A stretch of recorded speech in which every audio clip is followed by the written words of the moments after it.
What's up, Big 12 Nation? It is Tuesday night in America. That can mean only one thing. It is time for another edition of your favorite YouTube-centric Big 12 college football show. That's right. It's the one, it's the only. It is the biggest 12 with me, your host, Clint Foster, alongside my co-host, Brownie, with a brand new Twitter handle, which we will get into actually in just a moment. But wherever you are tonight, thank you so much for making us a part of your Tuesday night here on this blessed week of Christmas. And last day of Hanukkah was yesterday, I think, right? So, hey, we're doing all the things. It's great. Thanks for making us a part of your Tuesday. Got a great show for you. Lots of fun things to talk about here as we so slowly approach that long-awaited bowl season. Everyone's excited about it except for Bomber. He's not excited, but that's fine. The rest of us are going to have a great time. Before we get into all that stuff, though, I need something from you. I need you to subscribe to the show. There it is. It's running across the bottom of the screen, and it's going to be doing that the whole time at Big 12 BOCFB. Y'all helped us get to 1,000 subscribers. Thank you for that. Christmas miracles on tap. Very grateful. Let's continue to make this thing a movement. Let's grow this show, shall we? So do that. Also, follow my personal YouTube channel at Clint Foster Creations. I did it, y'all. I finally made you another sketch. Okay, so there's a Christmas-themed Big 12 sketch on my channel. If you haven't watched it yet, go check it out. It's not very long. Still took me, 48 hours to make it. These things take time, y'all. This is why I haven't made a lot of them this fall. I've been very busy. But go check it out. I'm also in the pre-production stage of a new documentary. I'm very excited about sharing things with you as they happen. So go follow my personal YouTube channel and follow us on Twitter at Clint_Foster55 and hit him with the new handle, Brownie. Yeah, you can follow me at Cyclone Brownie now on Twitter Brownie. And Blue Sky. Yep. It's like a swirled brownie, right? That's like half vanilla, half chocolate. Yes, Cyclone Brownie. Maybe. My wife was kind of chuckling at me because I made an AI image of a humanoid brownie now in Iowa State gear for my profile picture, and she's like, "Why didn't you go with cosmic brownies? Because that's what you've always done." And I was like, yeah, I think having sparkly pieces of chocolate chips in there would make it look a little weird. Hey, you know what?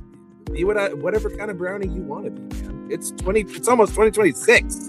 I prefer the exact center brownie because it is the ooeyest and the gooeyest, and the edge and corner pieces. You guys can fight over them. I love edge brownies stuff. I love edge brownies. I love center brownies. I love all food. It's really a problem. I don't like the crusty bits. I think it's nice. If you give me a corner or an edge, I'm cutting that section off, and I will give it to you, and I will eat the rest of it. Perfect. Perfect. Let's do that. There's more stuff that y'all have to do. Oh, yeah. Follow the Voice of College Football on all your social medias at VOCFB, the VOCFB. You'll be able to find it. Go to the website, voiceofcollegefootball.com, VOCFB. You know the deal. Go check it out and download us wherever you get your podcasts. We are there as well. So, Brownie, in the spirit of you already talking about your new Twitter presence, why don't you share your personal news with the folks about RIP, the death of Wide Right Natty Light? Yeah, so we haven't fully gotten everything sorted out, and we really haven't gone public with a whole heck of a lot. But essentially what happened was we at Wide Right Natty Light, all of the writers have officially decided to leave Wide Right Natty Light on SB Nation. It will still exist in some capacity, but they have to find a new lead producing editor, writers, podcasters, everything. It's going to be a hot mess. Our official last day is technically New Year's, but we're kind of already in the works with a couple of other fine folks to have a landing spot where, we can go out and be ourselves. And we will eventually be getting more into the podcast sphere too. So not only will I be with Clint on the Biggest 12, but eventually I'll be having my own segment every week over in new podcast land, as well as just being able to write whatever the heck I want instead of, forced into the clickbaity articles or like the generic, like, oh, you should do this. So it'll be more fun because like our players to watch that I typically do, I'm going to be able to, instead of like doing a single player on both sides of the ball for both teams, they have given me freedom to actually go into the full analytics of everything.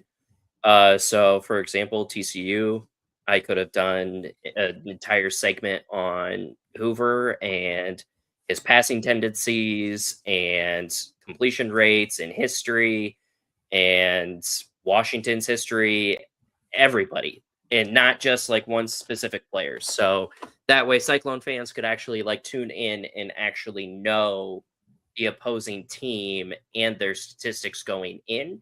So that way they know, like, okay, well, he said that Hoover is a big ass threat. So and so else is a big threat. We should really be looking out for this guy. Oh, in third down situations, they typically do a pass on the left hash to the left side of the field. So it'll be something Typically a slant. fun. It's basically going to turn, I think, more into a coach's corner than anything. But I mean, it's something fun. It's something different. I hate leaving SB Nation and Wide Right Natty Light as quickly as I did. I've only been a part of them for past couple of years. But I mean, I'm still with the same group of dudes, and we're just going to be able to be ourselves. I love it. I mean, honestly, I think it's gonna be a positive change. I do, Yeah, especially for you. it's going to be fun. It's going to be exciting. I'm going to be able to do whatever the hell I want. Yeah, y'all love Brownie, so give him a follow on Twitter if you haven't already. I did actually just see that new profile picture of yours. It's quite it's goofy. Yeah. But yeah, follow him with all this new stuff that he's doing. It's going to be great. All right. You mentioned clickbaity articles. Okay. This is one of the first things that I wanted to talk about on the show today. A BYU student penned an op-ed in the Salt Lake Tribune that is interesting. Interesting to say the least. And on one hand, like on a very elementary level, like I kind of get what he means, but also like, do you not understand how any of this works? So here, we'll share it on the screen for you so we can kind of read a little bit of it together. We can talk about it. Here we go. Oh, all right. Sorry. Perfect. Okay. So as a BYU student, I am deeply disturbed by what just happened with our football coach. You're thinking, oh, did he break the honor code? What happened? No, That's what it's I just thought. that he's yeah, right. It's just that he's making a lot of money. Okay, so we'll read the first little bit of this. Since the onslaught of name, image, and likeness deals in college sports, Brigham Young University has made it clear that it is not just willing to play the game, it is willing to pay top dollar, which is absolutely true. The recent contract our football coach signed is the latest example. As a BYU student, I am deeply disturbed by the attitude our university has taken toward athletics. Although the numbers are not officially confirmed, private schools don't have to divulge all of this.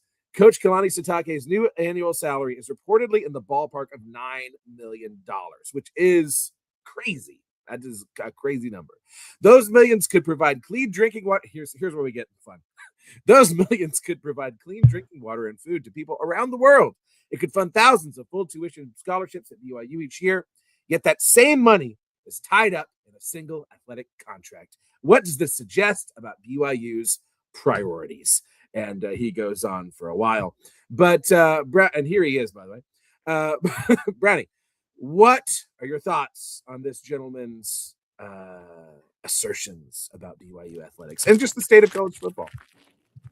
I mean, I think he's right, kind of in the essence of college football has gotten out of hand, especially with NIL. I mean, it's turned into the wild, wild west, right? Certainly. But I mean, we'd be too naive to just assume that people would be giving $9 million over to some charitable thing other than college athletics. I mean, the athletic department is not tied to your university. Like, the AD pays for itself, it works for itself, it does everything for itself. It's also a nonprofit organization. Money coming in has to be money going out. And what a lot of people don't realize is when you donate, you're donating to an NPO, so that is tax deductible. So it's just like donating to a charity. Like, yeah, sure, you can sit there and you can argue like, oh, maybe the CEO of Crumble should be donating a portion of his money to uh giving fresh uncontaminated water to people that don't have it, but he probably already kind of sort of does, Yeah, right? It's probably. just not $9 million worth. Also, it doesn't cost that much to dig a well. let's be No, honest. Let's be honest. But yeah, I do mean, that in an afternoon. I would, like, yes, money is ruining college athletics. Yes, it is, but also it's kind of how the free market works, man. He is being paid $9 million because he is bringing in.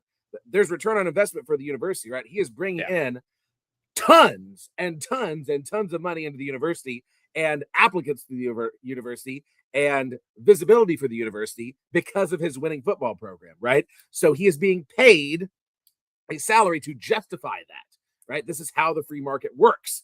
And yeah, it sucks and it's annoying on a certain level, but also it's like, well, I mean, you want to keep your coach. This is how you keep your coach. This is how you keep winning football games, which obviously, to each their own. This is obviously a college football show. We care very deeply about this stuff, this silly sport that affects our mental health every fall.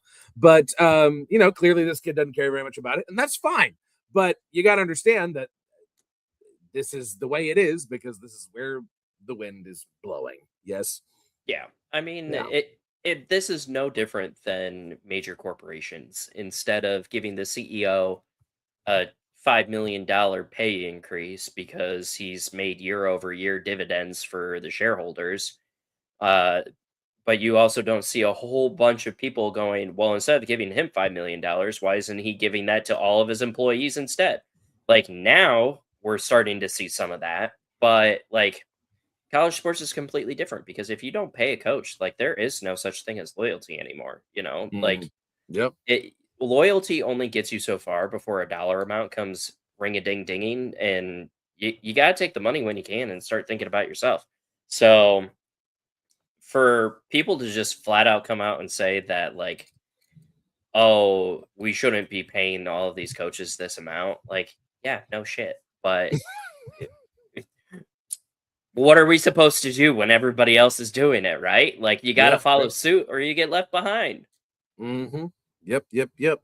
And you get paid because you bring in money. I mean, as a teacher, I'll always bang the drum. Yeah, hey, let's pay teachers more, but also, I mean, we're not generating any money. Like we're building the future, right? Which is invaluable, I would argue. But Imagine if you guys made commission based off the kids that you graduated, though. if they had to tip us, Yeah. that'd be fun. Um, okay, As you're like so going through the list of your students, they wouldn't tip, they wouldn't tip, they wouldn't tip. right, yeah. Another thing in this article, he goes on to say that one of his big bugaboos is he feels like paying such a high price for a coach is contradictory to BYU's mission as a Mormon university, obviously, so tied to the Mormon church. He says, how do we justify advocating for self-reliance, helping the poor and the needy, and promoting ethical values while simultaneously celebrating multi-million-dollar contracts in athletics? And I don't think that the two of those are necessarily mutually exclusive, personally.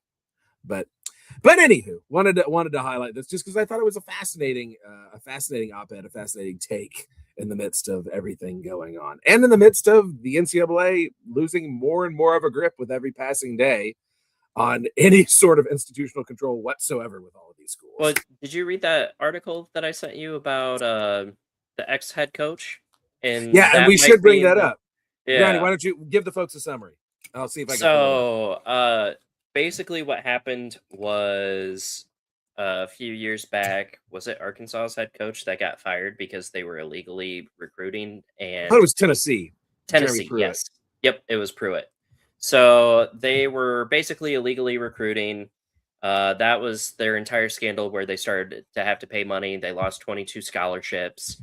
And then they got found that they were paying recruits through the back door, and that was like before NIL was legal, right? So they were just getting slapped by a whole bunch of things, and Tennessee basically fired for cause, right? So they didn't have to pay out Pruitt's thing. And the entire conversation is that Pruitt didn't get to defend himself, just like all of the other athletes and all the other universities. Like it's the NCAA way or the highway. Like they don't care if their evidence was found legally or illegally. They don't care. And basically it was Tennessee had to pay, I think it was like a $2 million fine or something like that. But then they saved $9 million on Pruitt's buyout because it was a for cause thing. Mhm. And basically, if the NCAA loses this, the NCAA will not be able to send out university fines. They won't be able to redact scholarships. And like if they do, I mean, now with NIL being what it currently is, what does it matter, right? Because if you want a kid and you're like, hey, you're not going to be on scholarship, you're on walk on, but we're going to make the fuck NCAA scholarship and it's going to be a full ride scholarship for the year. Yeah. Like that, they can do that now, right? So it's basically shoving the NCAA into a corner that I don't think that they necessarily thought that they were going to be into. And I mean, I sent you a couple of ideas of fixing it, but no matter what we do or what we say, like there is no way of fixing this right now because it has to go to the House and the Senate, and we all know how dysfunctional our federal government is all the time. Yeah. So it's like, and I mean, like I told Clint Foster, the best way to do it is not allowing what is considered over the cap, right? So every university, let's say, has $50 million in their budget. We need a salary cap. We need contracts. Yep. That's what we need in college football. We just $50 million.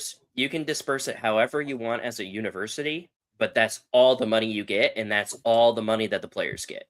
And that is their rights to name, image, and likeness, and sponsors, individuals, whatever. If they want commercials, if they want billboards, if they want them to do guest speaking, whatever, like they have to go through the university and pay the university for their naming rights or their image rights.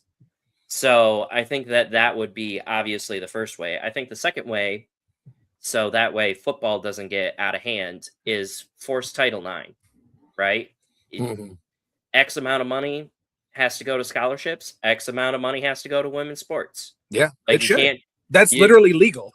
Yeah, like you literally cannot just shove $50 million into your football program and say screw all of the other sports. Like you have to distribute it Title IX, and that would be the next thing. And then the final part is you have to be a scholarship player in order to get money.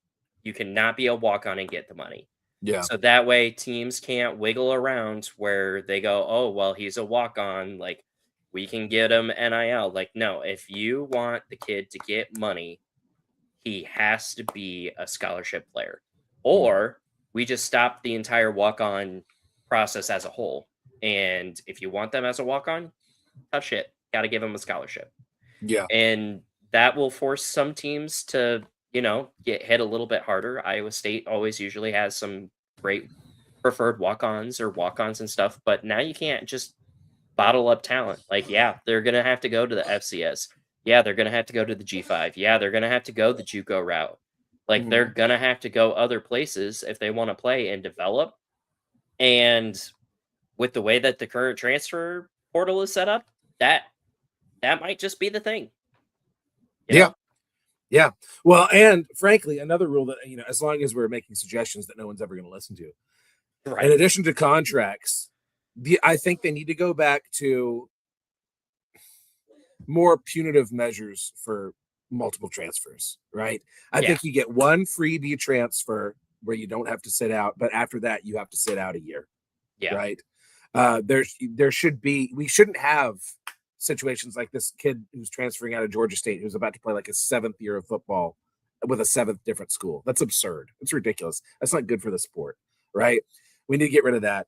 And I just hope that some of this stuff gets put into practice, because it's like I was texting with you. I mean, it's like we're just watching the sport that we love and grew up loving just die in front of our face, between all of this money stuff, between bowl season losing its relevance, between every 3 seconds on Twitter and TV, people being like, oh, the G5 should just have their own playoff. They're not playing the same sport. When it's like Oklahoma's been 0-5 in the playoff, right? 5 tries, they've won 0 games. Why aren't we talking about them being a safety issue? Right? SEC hasn't won a game at home in the playoffs this year. Yeah. Well, Ole Miss did. Yeah. Not to piss in your Cheerios, but Ole Miss did. But yeah, that's the first one, right? So yeah, it's a lot. It's a lot. Okay, and I see you, Comfy. Yes, this was the next thing we were going to talk about. Transfer portal news. Speaking of transfers, Josh Hoover is transferring from TCU, and I got a lot of thoughts about this. The whole culture of college football is just very frustrating to me, right? It's very frustrating that a Josh Hoover wouldn't want to finish out his career at TCU. But also, I think there's a lot of reality to the fact that he probably has hit his ceiling with TCU. And you know what? Fine. If he wants to go to Indiana and try to compete for a Big Ten championship, playoff spot via con Dios, right? It's going to be fine. What's going to be interesting is Sonny Dykes has already said it's not the job's just not going to go to Adam Schobel next year, which it shouldn't, right? He should have to compete for it. He's going to be a redshirt freshman. So we are going to be hitting the portal, and there's a lot of interesting options out there. A lot of really interesting kids. Mestamaker, of course, is one that a lot of people are looking at, although it seems like Oklahoma State might have him in the bag. His girlfriend does go to TCU. He's literally 45 minutes up the road. That could be fun. The USF quarterback just entered into the portal. My uncle was putting me onto the quarterback at Old Dominion. Who's a dual threat guy. That could be really interesting. But regardless, we've got Ken Seals in the Alamo Bowl. And, the question on everybody's mind is, are we going to get a Remember the Alamo Bowl Part 2 after this game? Since we have backup quarterback, senior, coming in once again 10 years later to play against the Pac-12 school. Hopefully we're not down 31-0 at halftime. I'd much prefer if we weren't. But we'll see how this goes. And Eric McAllister was on record today saying he is so excited that Ken Seals is getting to start in his final game because they both were from Azle. Ken Seals ended up going to Weatherford High School, but they grew up together. And he's like, he's a great guy. Can't wait to play with him. I'm excited. And I am also of the mind, I know this is very controversial on Twitter. A lot of people are like, we need to let Schobel play. We need to let Schobel play. I get it, right? I would love to see what Schobel can do. But TCU is proving something that a lot more colleges should take notice of. Loyalty matters, okay? This kid's a senior. Yes, he hasn't been at TCU his entire career, right? But this is his, second or third year at TCU. He's a senior. He's put in his time. He is prepared for this moment. Adam Schobel is untested. You roll with the guy who's put in the hours and is ready to go, right? Reward loyalty. He could have transferred somewhere else this year and started. All right, that's the reality. He didn't. Okay, and that should be rewarded. And it's also exciting to me that we have, with the exception of Josh Hoover, no opt-outs for this game, for this Alamo Bowl game. And I love that. I love it. I love it. I love it. Brownie, do you have any thoughts on the Frog situation at all? I mean, I kind of find it interesting that Hoover does want to leave his last year. Like, I would understand it if he lost a lot of talent around him, or let's say that you guys did the smart thing and actually fired Sonny Dykes and the new head coach doesn't want him. Like, let's say you guys got Morris, right? Like, would you really want Hoover, or would you want to go and get North Texas's quarterback and have him for a few years, right? So, like, that specific situation, I would understand it. I think it's a little bit puzzling for me. The only thing that I would think of is whether it be a Big Ten school, an SEC school, that is He'll really shred the Big Ten, believe that. Yeah, I don't think like he'll do well in the SEC, but he'll shred the Big Ten. I think it's mostly him going to a situation for his pro stock, and maybe to a university that just needs that quarterback to get them over the hump or to continue their trend upward Mhm. into the playoffs. Obviously, it's not going to be Ohio State, maybe because they have Sayan, and Sayan has been doing really well. But Mhm. I mean, it's got to be a championship contending team realistically, unless he's going to go to a university that doesn't even know what the hell a defense is, so he can stat pat and look like the best quarterback in the draft class. Yeah. Um, which I kind of think is going to segue right into the next one, which is obviously Rocco Beck. Well, That before we just go to Rocco Beck, I do want to say one more thing about Josh Hoover. And I think, Comfy, this will maybe answer your question a little bit more about thoughts. I think the thing that irked me the most about him leaving, um, and probably irked a lot of TCU fans, is that just last offseason, we got, he spurned Tennessee for more money. And we got all of these think pieces about, like, oh my God, here's a kid that loyalty still matters, right? And he had all these quotes about, like, I am going to finish what I started, and like, your word is supposed to mean something, and handshake and da da da da. Like, we thought that's who Josh Hoover was, and then for him to do this for his last year, it feels gross, right? But whatever, whatever. welcome to Bye. college sports now. And listen, I was texting. So shout out to Cam Cunningham, one of my best friends. I was texting him. I was like, I think the most annoying thing about the NIL era is all these people have been like, you know what? Hey, you're transferring, but wish you the best. Gonna be rooting for you. No, F that. Like, you're leaving my team. Screw you, bro. Like, I am not wishing you the best. I mean, I don't want, like, in a personal sense, yeah, like, live a good life. But I don't want you to be successful. No, I'm an equal opportunity hater if you're not wearing purple. Get out of here. You don't want to be here. Go away. We will move forward without you. Worked out for BYU losing their quarterback. We'll see. We'll see what we have going into 2026. Let's talk about Rocco Beckton, the looming mass exodus from Ames, Brownie. Yeah. I honestly think that it's not that big of a shocker that there is going to be a max exodus from Ames, specifically because a lot of those guys were more loyal to Matt Campbell, and Matt Campbell sold them on something, and it wasn't Ames, Iowa. Uh, so I do know that there has been long conversations that Matt Campbell and Jimmy Rogers actually got a phone call together after both newses broke out that they were going to their respective universities, and that there was a positive conversation where Matt Campbell basically told him the pitching points for every single player and what to talk about and what they were wanting and what they were expecting. And then he told him how many of the players or which players he specifically wanted in the transfer portal. And to me, it sounded like Jimmy Rogers kind of conceded to the point because I feel like he knew that that was going to be a losing battle with those specific players. Rocco Beck was kind of sort of on that list. But I do think the way that Matt Campbell left Iowa State really kind of triggered the family. So I do know that Penn State is kind of the leading university with that. However, I do know that Florida is now open for a recruit. His family's from Florida. Um, his dad, Anthony Becht, is now a head coach for the uh, what is that, CFL or whatever it is, the UFL, whatever the other semi-pro football league is. He's down in Florida. West Virginia is in the mix again because that's where Anthony Becht went to school. So there's at least a legacy spot there. And I mean, if West Virginia gets Rocco for just 1 year, like that could be the Rocco with segment. Rich Rod could be fascinating. Yeah. Yeah.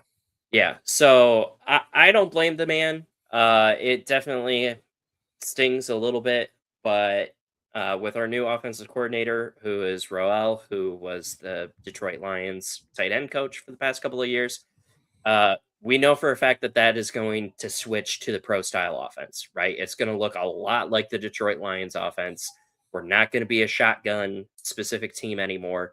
It is going to probably be pretty dang close to 55% run, 45% pass. And for Rocco Beck, that's going to hurt draft stock, right? Yeah. Yeah. So I'm sure you that gotta Josh go Hoover somewhere. probably thought that as well with our new OC. I'm sure. Yeah, and so I don't blame him at all. Obviously, we still have Connor Moberly in the wings, and Alex Mansky. I know that Moberly has confirmed his recommitment to Iowa State University. Mansky is still on the fence. I do believe that Moberly is going to be a better pro-style offense quarterback. He is far more mobile. He has that like game-changing ability. I'm not gonna call him Patrick Mahomes because Mahomes is one of one, but when Don't tell you Dylan Raiola that. yeah. Still waiting for him to tear his ACL. Come on, chop chop.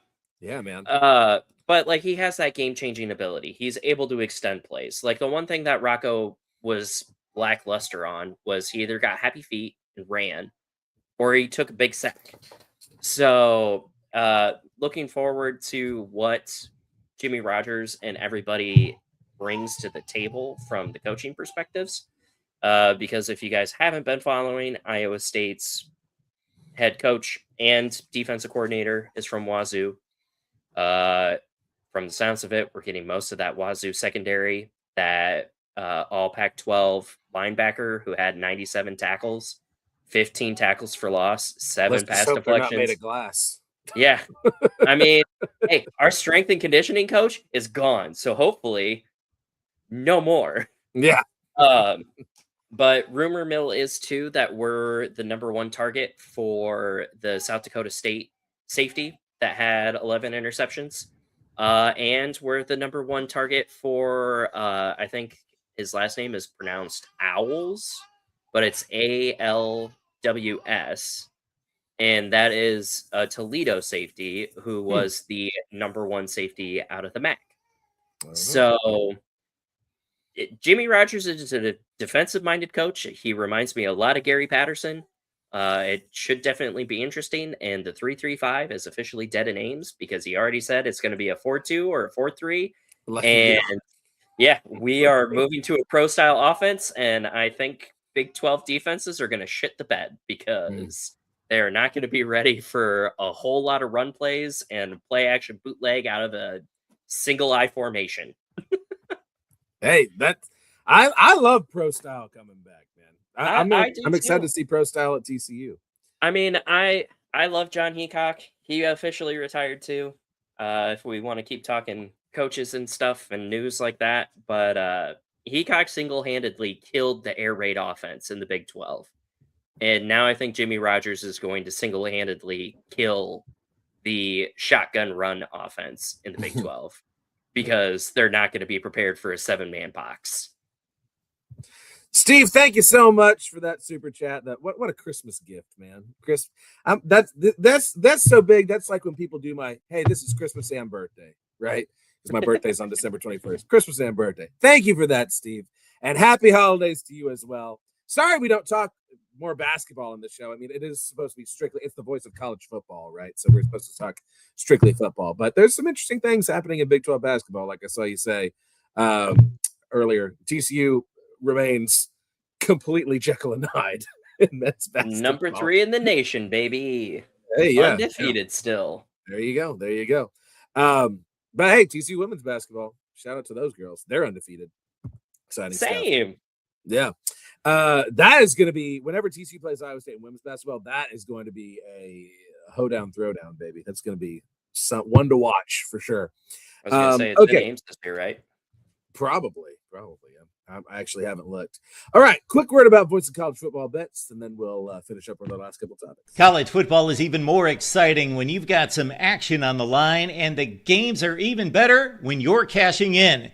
And the Voice of College Football is the place to be to get the greatest value. Start with my picks. 75% against the money line, 58% against the spread, and I've got a 40-plus year track record. 11-0 in the college football playoff for me last year against the money line, 8-3 against the spread. And I'm just the warm-up act. Steve Merrill of Wager Talk is our ace in the hole, show stopper. 7 years with the Voice of College Football, over 30 years in the industry. Steve gives us analysis on all the big games, but you can't miss Steve's weekly under-the-radar pick. 28-12 against the spread the last 3 years.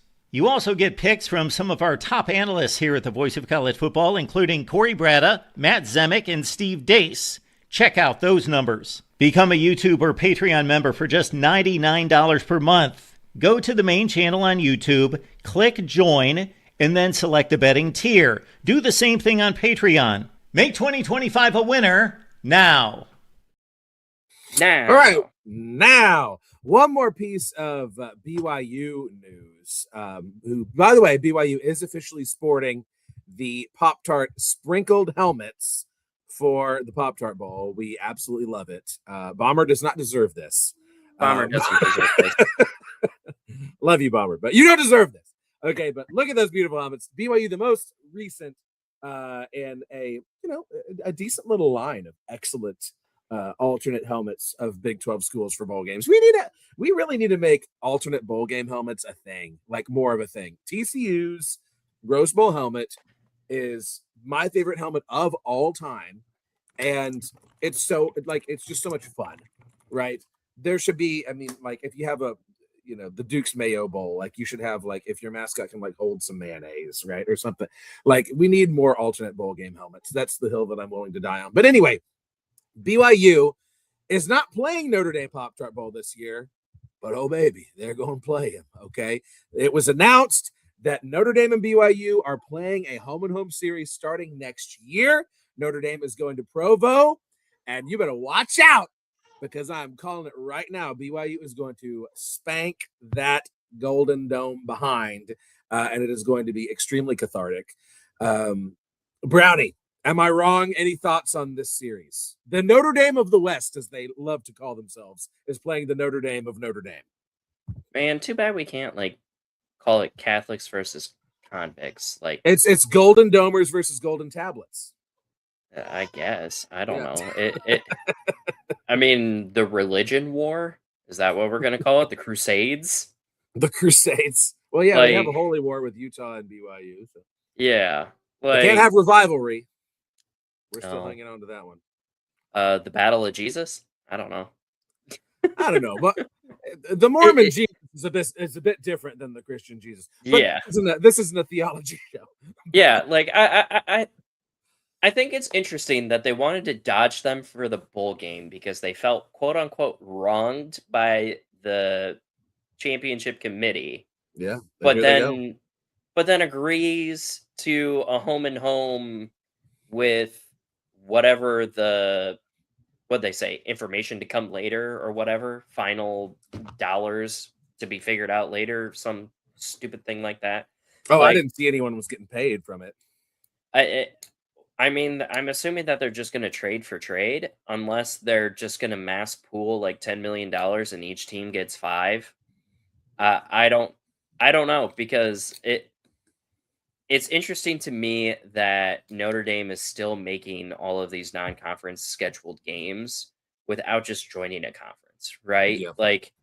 Are we going to see them start maybe making more schedules with Big 12 teams? Because the SEC already pissed them off. The Big 10 already is pissing them off because Big 10 wants them. They wanted to go to the Big 10, but they just wanted Big 10 for football. They don't want it for all sports because the ACC aligns with them better with 95% of their other sports. And the ACC just basically threw them underneath the bus because they were thumping the drum for Miami instead of them. So it's interesting. I'm genuinely curious if other universities are going to start going independent or break the GORs, and then what the hell is going to happen? Yeah, Super League inbound. I don't know. Please. Leave me behind, dude. I'm fine with it. I don't need the Super League. Just leave me alone. Leave me in the Big 12. I don't care if we die. I don't know, man. I don't know. We can give them Texas Tech, and then we can go steal Arkansas, and then we can try to reform the Southwest Conference and the Big 8 into a if a Super League means that somehow the Southwest Conference comes back because we're going to split into regional mini conferences, then okay. Fine. You just don't get Texas. Whatever. They're annoying anyway. Speaking of the state of Texas, Big 12 Media Day is moving back to DFW, going to the Star in Frisco. The Vegas experiment is over. This doesn't really matter to y'all as fans much at all. It only matters insofar as like I might be able to get a credential now. But we'll see. We'll see. Look a brother up. Interesting. Yeah. Hey, yeah. If I get one, down. I'll get you one too, Brownie. Yeah, for sure. I'll come down. Yeah.